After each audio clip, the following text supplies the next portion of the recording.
Il faut savoir qu'à chaque fois que l'auto passe devant les stands, ces antennes envoient une masse d'informations, un check-up tour par tour de l'état du moteur, du châssis, bref, de la voiture. Au fond du stand, les gens de la télémétrie ne verront de la course que leurs écrans et la vivront au rythme de leurs courbes multicolores. Vous pouvez voir à l'écran un tour qui correspond à une sortie des stands. On a différents paramètres moteur et châssis. Dans les paramètres moteur, on peut voir la pression d'essence, la température d'eau, la pression d'huile.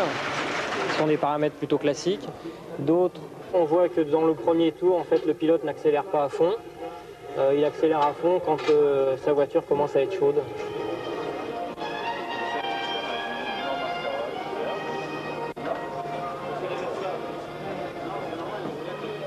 Paradoxe de ces machines hyper sophistiquées, elles sont fragiles par rapport à nos critères d'automobilistes.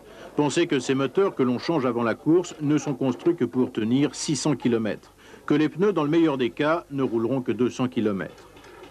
Carlos Barro, ici en blanc, a 35 ans. Chez Peugeot, il a connu les rallyes européens, les pistes africaines. Et pour rien au monde, il ne céderait sa place de chef mécano.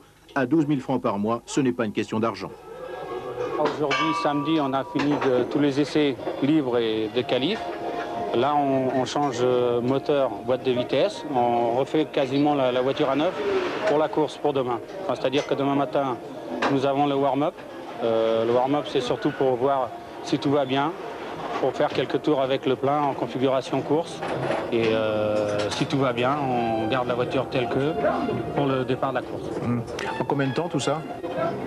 Je pense en disons 4-5 heures. Tout dépend si nous avons beaucoup de réglages à revoir ou pas.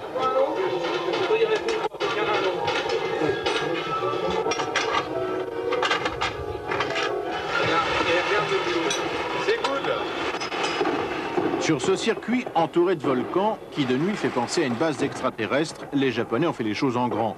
Jaguar, Mercedes et Peugeot sont loin d'imaginer que ce feu d'artifice enterre peut-être le championnat. Pour l'heure, ils caressent tous des rêves de victoire. J'aime pas parler de méthode, Jean-Todt, il n'y a pas de méthode. Je crois que mon but, c'est d'être le responsable d'une équipe au sein d'une grande entreprise, d'un grand constructeur qui s'appelle Peugeot, et puis de pouvoir faire en sorte que les investissements importants engagés par le constructeur soient rentables. Alors ça, c'est l'aspect économique des choses. Et puis ensuite, eh bien, au niveau du management, des hommes, eh bien, je crois qu'il faut être très attentif. Il faut être un petit peu présent sur tous les fronts et puis veiller à ce que les choses se passent le mieux possible. Et ça, croyez-moi, c'est pas tout le temps facile.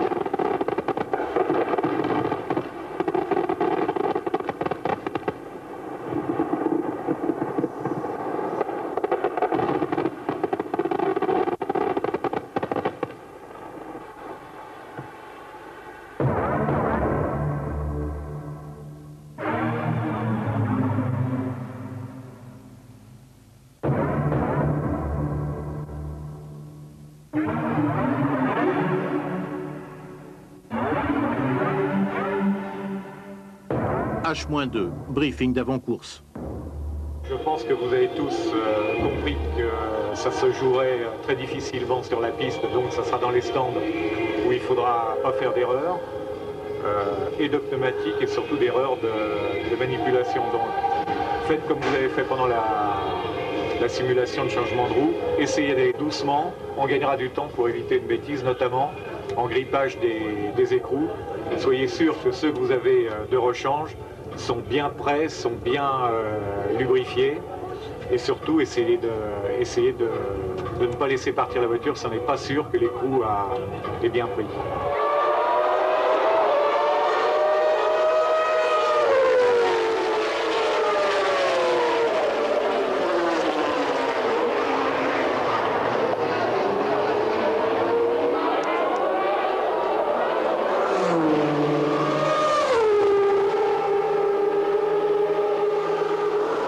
C'est la peur, c'est l'angoisse, c'est d'attendre les voitures, c'est une fois qu'elles sont passées de connaître le temps par rapport aux autres. on vit tout le temps avec cette peur de perdre. Donc ça, c'est quelque chose qui nous ronge. Devant les écrans, chacun vit la course presque avec la même intensité que celui qui est derrière le volant. D'autant que les essais du matin, outre le brouillard, ne se sont pas très bien passés. On a décelé au dernier moment une fuite d'huile sur le moteur tout neuf de la numéro 5. Alliot et Baldi ont dû se lancer à l'assaut des 93 tours avec le mulet, la voiture de réserve.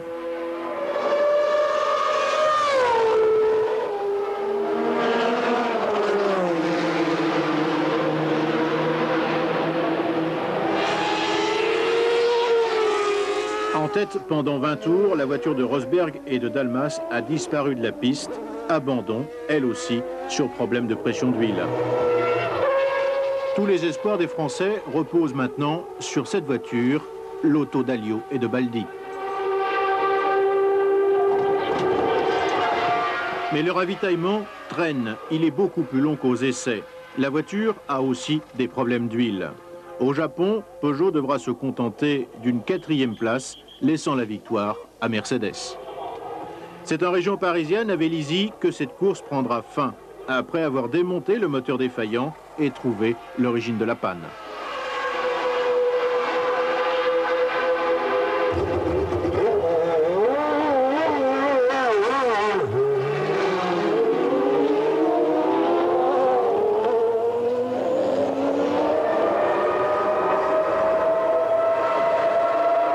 Pour Peugeot, Jaguar et Mercedes, Autopolis, c'était peut-être le chant du cygne, le pouvoir sportif ayant d'un trait de plume supprimé ce championnat du monde vieux de 38 ans.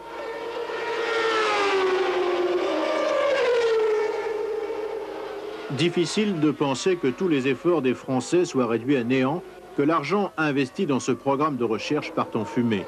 Chez Peugeot, on reste confiant, Jean Todt se bat pour sauver le championnat. Il a une bonne raison, ils veulent gagner en 92.